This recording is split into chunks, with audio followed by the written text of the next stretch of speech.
Եվ տեսա, որ վիշապի բերանից, գազանի բերանից և սուտ մարգարեի բերանից ելնում էին 3 անմաքուր ոգիներ նման գորտերի։ Այս 3-ը մանավանդ Ներն ու սուտ մարգարեն, համախոհներ և Սադայելի հրեշտակներ լինելով, ինչ որ անում էին սատանայի կամ Սադայելի ներգործությամբ էին անում։ Ինչպես մարդկանց, այդպես էլ դևերի մեջ կան առավել իմաստուններ ու բանիմացներ,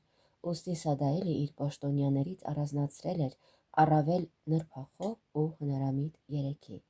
որոնց միջոցով իրագործում էր իր բոլոր հնարքները և մոլորեցնում շատերին։ Նրանցից մեկն իր, մյուսը Նեռի, իսկ երրորդը սուտ մարգարեի սպասավորներն էին։ Այս 3 անսուրբ ոգիներին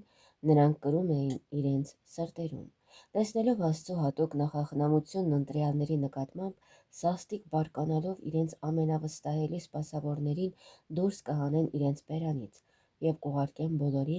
մանավանդ արևելքի թագավորների մոտ, որպեսզի իրենց հնարամտությամբ շտապեցնեն նրանց հավաքվել Երուսաղեմում,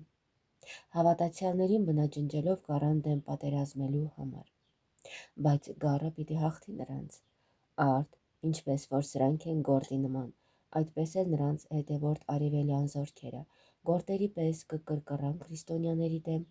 բայց ոչինչ չեն կարող անել, քանզի Քրիստոս Միքայել հրեշտակապետի միջոցով արագորեն սպանելու է նրանց, ինչպես կտեսնենք ստորև։ Քանզի նրանք դիվական ոգիներ էին, որոնք նշաններ են գործում, գնում էին ամբողջ աշխարհի թագավորների մոտ, նրանց պատերազմի հավաքելու ամենակալ Տիրոջ մեծ օրվա համար, քանզի ասաց Տերը. ինչպես Սենեքերիմ արքայի զորքը արշավեց Երուսաղեմի վրա և զորքից 180,000 սպանվեց հրեշտակի ձեռքով, որի մասին մարգարեն ասաց. Տիրոջ համար բոսորայում զոհաբերություն, իսկ Եդոմայեցիների երկրում մեծ սպանդ է լինելու։